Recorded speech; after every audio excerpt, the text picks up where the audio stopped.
Hello, Uber Cyclist here, and today I would like to do a review of the Brooks Flyer saddle. Now, I've had this saddle for about 10,000 miles now, a few years or so, and I really like the saddle, and I'd like to do a little bit of a review, give some thoughts and my opinion on the saddle. And please be aware that these are just my opinions, and I know everybody has their own opinion, and just keep that in mind.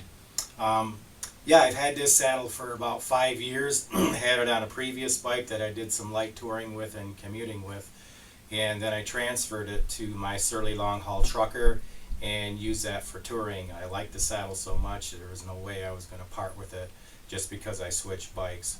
So yeah, I'll go over some of the features of the saddle. So yeah, the Brooks Flyer is the sprung version. It's basically a B17 with springs, and gives you a little bit of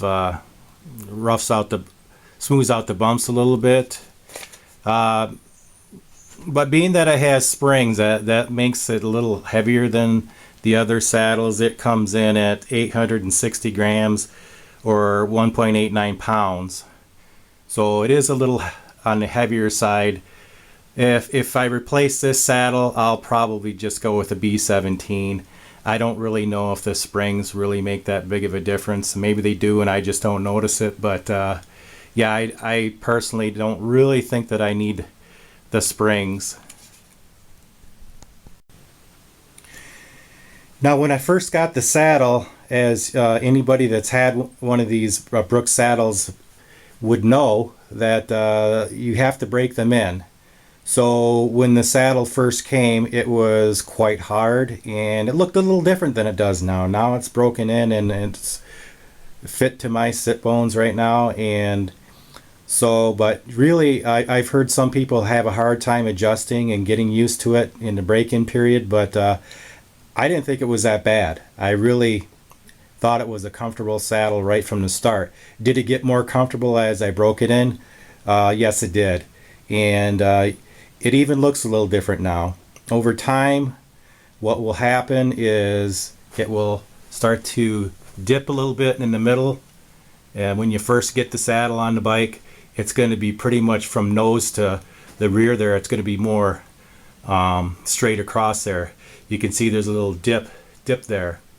But that's just from, I'm kind of a little bit of a heavier rider.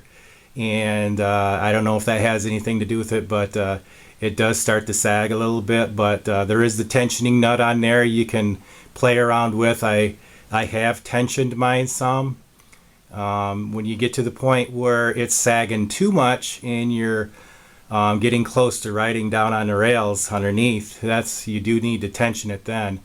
But I haven't tensioned it a whole lot over the course of 10,000 miles, so I think that's pretty good.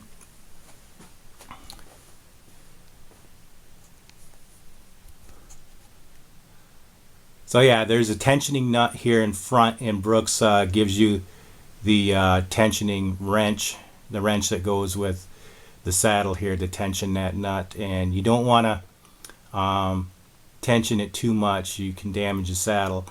So really, I only do it a half turn to a turn at the most, maybe once a year, or if it's getting a little too saggy. Sometimes on very humid days, it tends to be, as you can imagine, it tends to be a little more flexible and it's a little more sloppy. And but I kind of just ignore it and ride.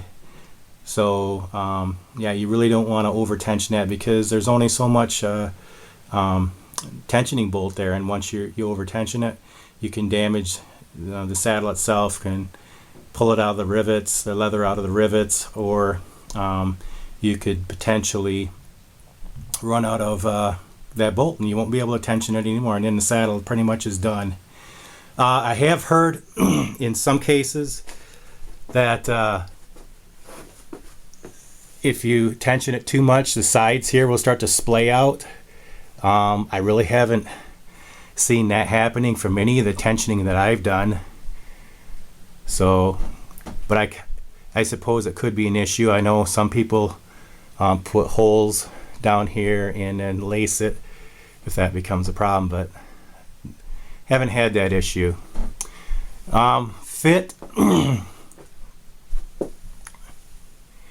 The fit of the saddle, it's kind of hard to tell right now. I have a double kickstand in my front wheel. A rear wheel is up higher than the front one right now by about an inch. But typically I find that the nose up just slightly is where I felt most comfortable. And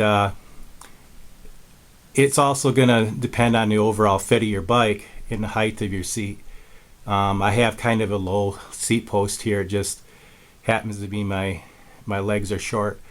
Of course, I suppose I could have a bike frame that might be just slightly too big for me, but I don't know. It works for me, but this is how I have it set. But for me, it's the nose up in the front, the nose tip up, and when it was down or level, I just felt like I was sliding forward. So that slight tip of the nose is what I felt worked the best. Okay, just going over a couple of specifications of the saddle. It's 177 millimeters wide, or that equates to, in America here, 6.69 inches. And the overall length is 275 millimeters, or 10.8 inches. So I don't know how that compares to the B17, but I suspect it's similar. Could be some differences there. And I do know that Brooks makes some narrower saddles and some wider ones. So I think this is kind of the middle of the road as far as their saddles go. As far as care of the saddle, I do have a waterproof seat cover that I cover it with if it's going to be out in the rain at all. You don't want this to get wet. When you purchase a Brooks saddle, they give you a small tin of Proofhide, and it conditions the leather, so you want to put it on the surface of the saddle, and you want to treat the underside as well to keep it waterproof, or at least water resistant. Other than that, really, I haven't done a whole lot. I maybe put the Proofhide on once a year, and after that I don't touch it. So it's pretty maintenance free, but you do need to make sure that you keep it well treated. You don't want it to be sitting out in the sun and rain or anything like that for extended periods. So that's my quick little review of the Brooks Flyer saddle. Overall, it's a very comfortable saddle. I can't imagine using anything else. Once I'm used to this now, I can ride 50-60 miles and really there's no pain at all. And I can't say that for some of the previous saddles I've had. I've actually had saddles where after that many miles, I've gotten numb in the groin area, and that's not what you want. Definitely, you want your touring and bike riding experience to be enjoyable. And I ride without even thinking about, my butt for the most part. And yeah, very comfortable saddle. I highly recommend it. I believe it runs at around $120 is the cost. I believe it is right now. And yeah, I think it's a very good saddle. And yes, it is more expensive than most saddles, but it's the old adage, you get what you pay for. And I really feel that it's definitely worth comfort and enjoying your time while you're bike riding. So that's an investment I'm definitely willing to make. So yeah, the Brooks Flyer is a very good quality saddle, and I highly recommend it. Thank you for watching, and if you have any comments, please leave a comment below. If you like this video, please leave a like and subscribe to my channel. Thank you.